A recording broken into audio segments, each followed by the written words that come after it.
Hey everybody, and welcome back to Barla Bunch Videos. This video is a special edition because we have to take a plane to go to our destination. Want to take a guess on where we're going? But unlike my other videos, this video is going to be focused a little bit more on science than on history. So here we go. If you guessed Florida, you were right. We are at the Kennedy Space Center in Cape Canaveral, Florida. This is home of NASA's launch pads that are still in use today. Oh my god, I'm so excited! First stop is the Vehicle Assembly Building. This building puts pre-made parts of a rocket together, kind of like really big Legos. Opening in 1965, it is one of the largest buildings in the world by volume. Those openings that look like windows are just part of a 456-foot tall door that is almost the height of the building itself.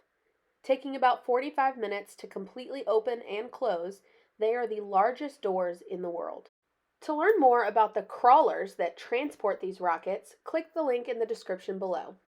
After traveling by bus from the visitor center, we were let off at the Apollo Saturn V Center.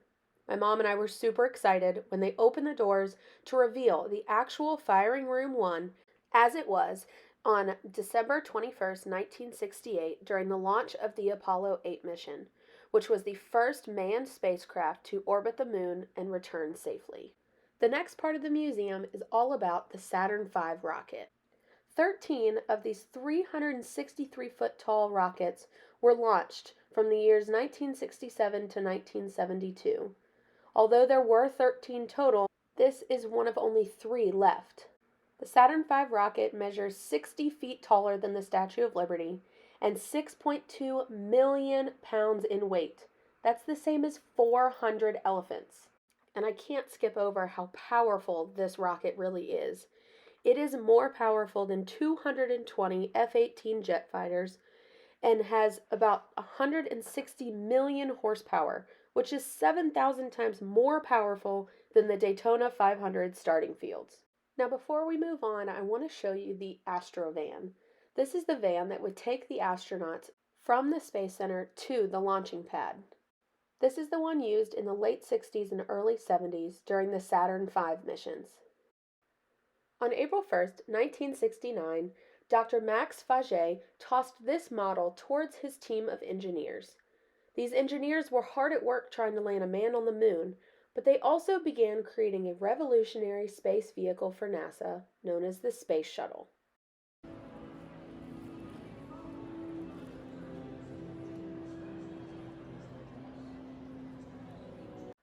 The problem with the Saturn V rockets is that once they were launched, they were unable to be used again. So the idea behind the Space Shuttle is that it would have landing gear like a plane, so that it would take off like a rocket and be able to safely land and be reused for other missions. Even though it sounds simple, this was no easy task. This aircraft would have to withstand takeoff and landing and be safe enough to be reused. Every single detail was important to ensure the safety of the astronauts. Now, we know these engines had to be incredibly powerful, but did you realize how detailed the mechanics of the inside are? I sure didn't. Let's take a look.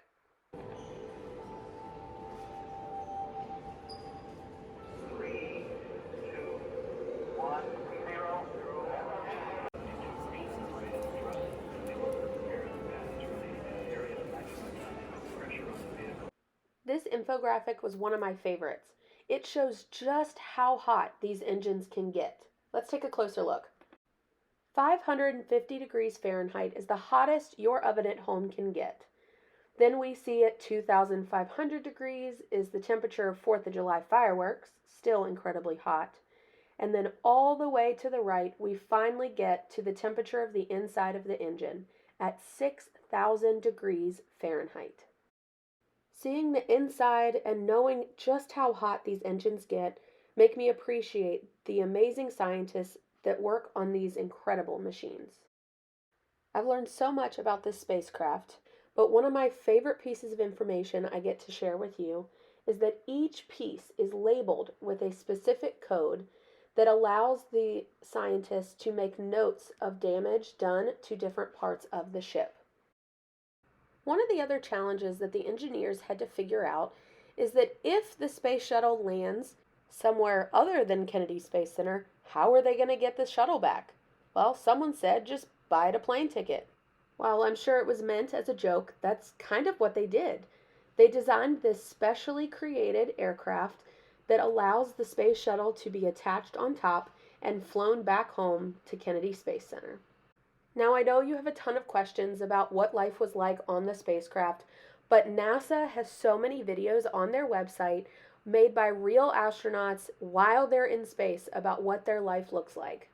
But of course, I had to include the space toilet. Because they're living in zero gravity, supplies like band aids and trash bags had to be stored in cabinets like this. Remember this Astro van from the Saturn V missions?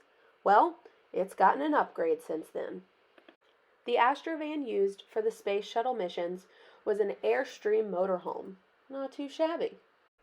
I definitely didn't get to everything, so hopefully I'll be making another trip. But for now, the gift shop. Okay, so it's about to rain, so I'm gonna get out of here. I hope you all enjoyed this video. Like, subscribe, and I'll see y'all next time. Love you. Oh, and treat people with kindness.